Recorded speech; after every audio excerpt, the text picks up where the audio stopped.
Hello guys! Welcome to my vlog! Nakaroon magluto taog spicy tuna milky creamy carbonara. Milky why? Because we are using milk as our main source of our sauce. Kaya ang carbonara manggod, we are using egg yolks judunta. So this we need garlic, onions. Then ato na siyang ibutang sa tong chopper guys para mapino dyan siya kaayo guys. Kay kung namaguti bata sa manako din si princess na mga kaon o garlic guys, iluwa na niya siya artista. So ato na lang i-mince guys para lami o aroma lang ilang timahoan. So mo to siya, tara mo siya, dara napino na siya. So we need Century Tuna Spicy in oil, 1 pouch of Nestle cream, 5 Alaska, big can of Alaska. We have Eden melt syrup. For our cheese, we are using linguine royal pasta, buttercup or margarine, 1 chicken nor, 2 magic sarap, and mo to siya guys ang pabukalan. So puno man di kay bantog ng nabtan mig 30 minutos so pabukal. So, kwae day perle, kwae. So, pagkuha, bukal din siya, guys. Moto siya. So, as we all know, if we are going to make or cook our pasta, putaran dyan natin siya salt and oil. Diba? So, wala na ako napakita, guys. Naputaran na siya salt o sa kakomkom o oil. Why? Salt, putaran na to para ma-absorb na siya sa itong pasta. Daan guys, lami-lami na siya guys. Why na oil? It's because para dili siya magpilit guys. Mag-stick to one another. No? Mo na siya. May pa ang pasta. Char. So mo na siya. Dugsak-dugsako na ito siya guys. By the way, this is 1 kilo of linguine pasta. So, I'm using linguine guys kay kanang spaghetti na itong noodles ako mapalit pero ang palit na suki is linguine. So, mo anang linguine akong nagamit. But, I realized mas ganahan di kong linguine kaysa sa spaghetti. So, mana siya guys. Bukal siya. At ribidahon, abri-abri pod. O sa dihang init, balik dayon kay napasok. So mato siya guys, mga 4 minutes na to or 5 minutes na ako siya ipabukalan. Ato na siya i-drain. Why? Kaya ako pa na siyang lutoon sa milky sauce niya. So di na siya kinahanglan nga luto kayo siya.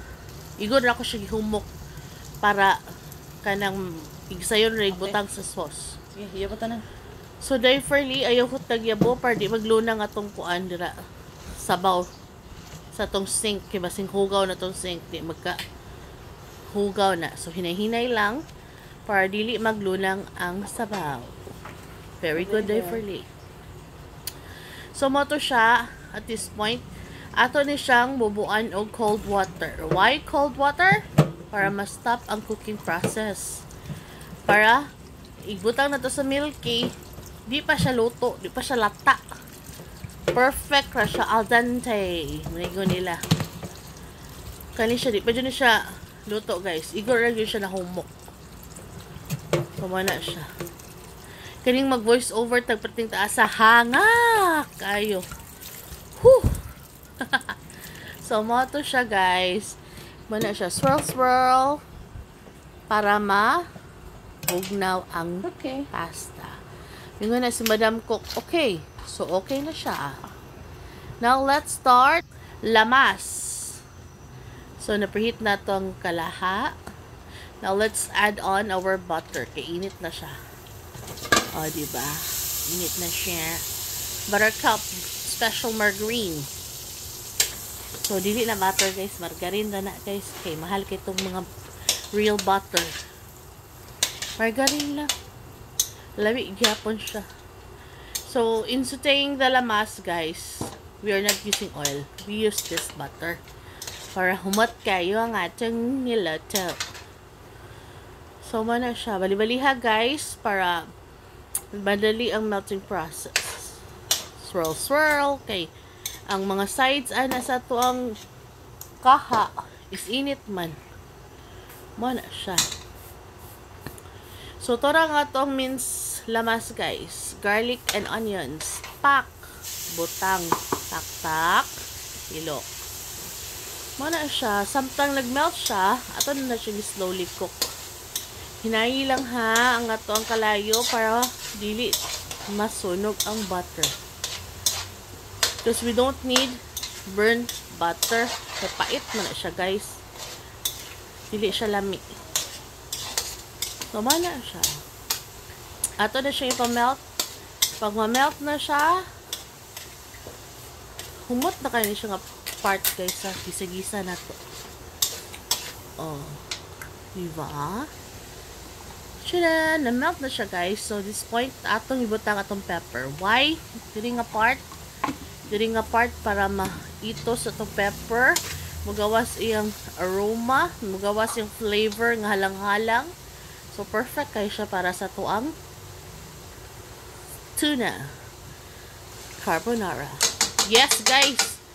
Wa na ko gidrain ang sauce.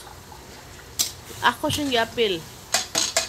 Para ma-appeal siya sa atong sauce ang flavor sa tuna. O ang flavor siyang oil, spicy oil. So, mana siya. This is 4 cans. 4 cans of century tuna guys.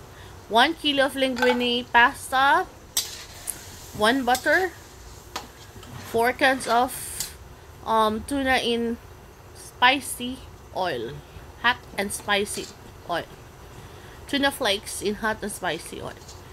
So mo na siya, imo lang na siyang igisaan na, then pag mubukal na siya, you will add on your magic syrup and Knorr chicken cubes. Ayan na po. Lalagyan na po natin ng dalawang magic syrup. Nagbago-bago na po ang boses ko kasi napakhaba ng video ko. At ako'y hinahangak-hangak na magsalita dito po. Ayan na po. Nilagay na po ang dalawang magic syrup para masarap siya. At isang magic Knorr chicken cubes. Baka naman. Feelingon pa, pinabaka naman, wag na viewers. Mga na dira, pag-like po mo, pag-follow po mo, pag-share po mo dira, guys. Nonsan naman ni oy. Hangak bayag yaw-yaw. So, mo to siya. Add ang cubes. Now, let's pour in our 5 big cans of evaporated milk. Yes, guys, I am using Alaska. Why Alaska? Because, number 1 reason, barato na siya, guys. Number 2, dili kayo siya milky. Di na ba siya maluod? Ato yung sagol sa itong pasta. Kung mag-bake ko, guys, I always use Alpine. Alpine jud na kay. Milky jud kayo ng Alpine. Og napin mas better, ana. But for me, I use Alpine jud sa akong mga baked goods. But dire, Alaska ta. Because, dili na kayo siya milky. Ug ma-milky na magud kayo siya, guys. Kaya kani manggod na pa magud siya cream. So after this, masok sa atong pasta ang milk. Butangan pa nato cream. So ma-perfect na jud siya ka milky o ka creamy. Dili na siya over. So dili na luod.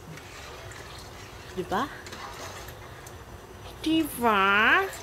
Ayan na po yung panghuling can ng evaporated milk na ilalagay ko pa. Gusto ko siya lang mag-Tagalog, pero masyad na ako mag-Tagalog eh. Napakabisaya akong pakinggan. Oh, muna siya guys. Ipabukal na tong milk, ing ana jud nga bukal ha. As in pabukal jud. Then add on ang quick melt cheese. Quick melt cheese. Ngano kinahanglan ing ana ang bukal? It's because guys, we are using milk. Og di ninyo nalutoon yung milk, guys. So sinamabdan ugma inyong hapon inyong ugma or inyong hapon inyong kanang carbonara mapanos na guys. So, man kinahanglan thoroughly boiled. As in, boiling jud siya.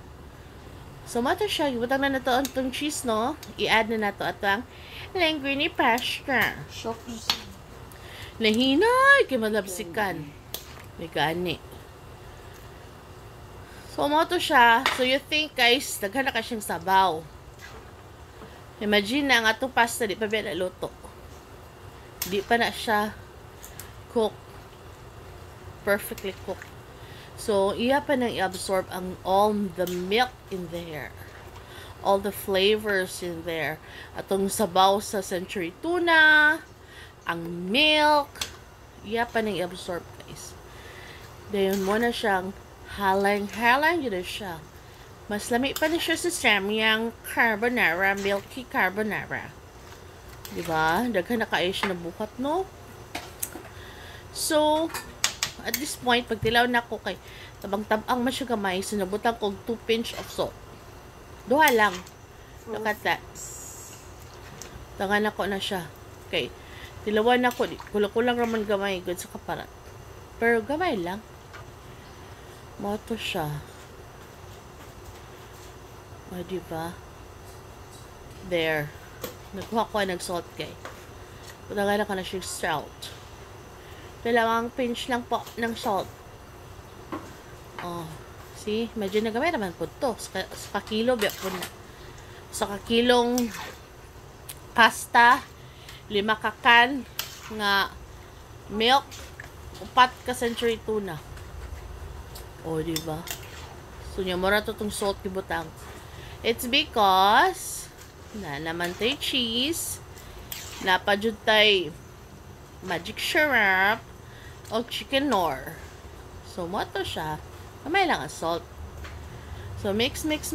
Then, this point, ato nang ibutang ang atong Nestle cream. Nestle cream will make this creamy carbonara yummy. So, mo na siyang gitawag nako siya, guys, og milky, kay naghagatas.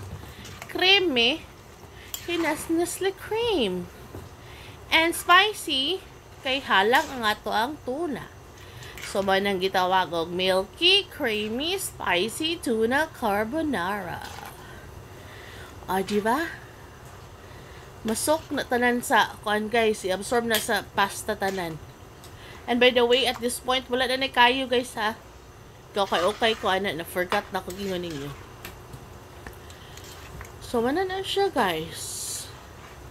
Pagkabog na ana, lami na siya. Diba? Matuhop na siya guys. Di nagbuhat-buhat kong bake. Akong bake dira sa mo ang microwave kay naman ay grill. Gusto na ko i-melt ang cheese sa mabaw. Og sa dihang naptanan ako 3 minutes nag tuslok wa mangyapon. So I decided ibutang nako sa mo ang air fryer. So 4 minutes pa lang nasa air fryer guys. O tanawa 1 minute na siya guys. Gidungangan pa siya akong 2 minutes. Hala, wa man gyud natandog. Wa man na melt ang cheese. So mo na siya, nakita pang ginet siya baker. So man na siya gibalhin ako siya dira guys. Sa mga air fryer. 4 minutes pa lang. Pak, na melt na siya. So mo na ni akong creamy milky tuna spicy carbonara. Chideng! Ang bake o ang dili bake. Oh, mo na siya, diba? Creamy. Okay, muna to guys. Thank you for watching.